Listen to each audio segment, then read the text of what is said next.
میں آپ کو ایک آسان مثال سے بات سمجھاؤں کہ اگر میں خدا نخواستہ کسی ایک بندے کے سامنے جھوٹ بولوں تو اس کا ایک گناہ ہے، لیکن اگر 10 کے سامنے بولوں تو 10 گنا گناہ ہے، اگر 100 کے سامنے بولوں تو 100 گنا گناہ ہو گیا۔ اور سوشل میڈیا پہ جو ہم ایک کلک کے ساتھ ایک جھوٹی بات لمحوں میں ہزاروں نہیں لاکھوں لوگوں تک پہنچا دیتے ہیں، ہم کتنی بڑی مصیبت اپنے سر پہ لے رہے ہوتے ہیں۔ نہ لینا نہ دینا، ایک پیسے کا فائدہ نہیں ہوتا اور آخرت کی تباہی و بربادی کا سامان ہم خود بنا رہے ہوتے ہیں۔ کیا ضرورت ہے؟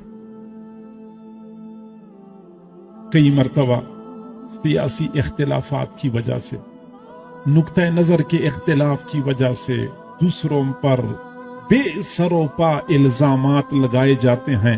الزام کسی اور نے لگایا، ہمارے پاس پہنچا، ہم نے سوچے سمجھے بغیر، تحقیق کیے بغیر فوراً آگے شیئر کر لیا، اور ہم یہ بات بھول جاتے ہیں کہ یہ ایک ایک لفظ کا قیامت کے دن جواب دینا ہوگا، ایک ایک لفظ کے بارے میں قیامت کے دن ثابت کرنا ہوگا۔ لہذا سوشل میڈیا پہ جو جھوٹ کے نشر و اشاعت کا جو بازار گرم ہے، الامان والحفیظ، اور حقیقت یہ ہے کہ جھوٹ نے اس وقت ہمارے اس معاشرے کو جیسے لپیٹ میں لے رکھا ہے، کسی اور گناہ نے اس قدر لپیٹ میں نہیں لے رکھا۔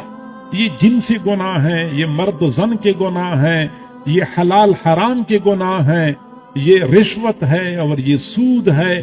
میں کہتا ہوں یہ سارے گناہ پیچھے رہ جاتے ہیں۔ پہلے نمبر پہ جو گناہ اس معاشرے میں زیادہ عام ہے وہ جھوٹ ہے۔ گھروں میں جھوٹ بولا جاتا ہے، بچے والدین کے سامنے جھوٹ بولتے ہیں، والدین بچوں کے سامنے جھوٹے وعدے کر رہے ہوتے ہیں، بیوی خاوند کے سامنے جھوٹ بولتی ہے، خاوند بیوی کے سامنے جھوٹ بول رہا ہوتا ہے، ساس بہو کے درمیان جھوٹی باتیں چل رہی ہوتی ہیں۔ آپ بازاروں میں جائیں تو منڈی میں، بازار میں دکاندار، خریدار سارے جھوٹ بول رہے ہوتے ہیں۔ آپ سرکاری دفاتر میں جائیں، سرکاری دفاتر میں آپ کو جھوٹ سے واسطہ پڑتا ہے۔ آپ عدالت میں جائیں، عدالت میں تو اللہ کی پناہ، وکیل باقاعدہ مدعی کو جھوٹ سکھا رہے ہوتے ہیں کہ اس طرح درخواست ایک اور دے دو اور ایک اور درخواست دے دو، کیونکہ وکیل کا کام تب چلے گا جب درخواست پہ درخواست دی جائے گی، اور جب درخواستوں کا سلسلہ بند ہو جائے گا پھر تو جج فیصلہ سنا دے گا، جب جج فیصلہ سنا دے پھر تو وکیل بے روزگار ہو جائے گا۔ وکیل کا تو کام یہی ہوتا ہے کہ بات کو لمبا کرو، کیونکہ ان کے بچوں کی روزی روٹی اسی کے ساتھ وابستہ ہے۔ مجھے ایک وکیل صاحب کہنے لگے کہ مجھے میری استاد نے یہ بات سکھائی تھی کہ اگر آپ کے پاس ایک کیس آئے اور وہی کیس 6 مہینے میں 6 بچے دے دے تو پھر آپ کامیاب وکیل ہیں۔ آپ کا ایک کیس 6 مہینے میں 6 بچے دے دے، یعنی کیس تو ایک بنا ہوا ہے، لیکن وکیل مدعی کو سمجھاتا ہے کہ آپ اس کے اوپر یہ کیس ایک اور کر دو، اور ادھر سے مدعا علیہ کو اگلا وکیل سمجھاتا ہے کہ آپ اس کے اوپر یہ جھوٹا کیس کر دو۔ مقصد صرف یہی ہوتا ہے کہ ہمارے بچوں کی روزی روٹی چلتی رہے اور یہ مدعی اور مدعا علیہ عدالتوں میں ذلیل ہوتے رہیں۔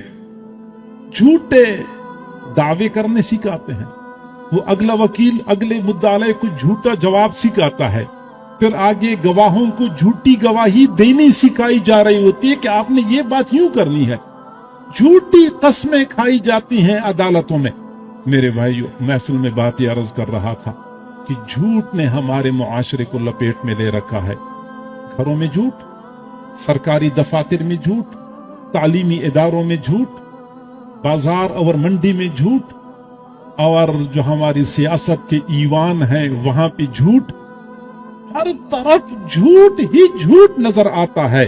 یہ اس زبان کی سب سے بڑی خرابی ہے۔ اور حضور صلی اللہ علیہ وسلم سے پوچھا گیا کہ کیا مومن زانی ہو سکتا ہے؟ فرمایا ہاں، مومن ہوگا اور زانی ہوگا، ممکن ہے۔ مومن شرابی ہو سکتا ہے؟ ہاں، مومن ہوگا اور شرابی ہوگا، یہ ممکن ہے۔ مومن چور ہو سکتا ہے؟ ہاں، مومن ہوگا اور چور ہوگا، ممکن ہے۔ مومن جھوٹا ہو سکتا ہے؟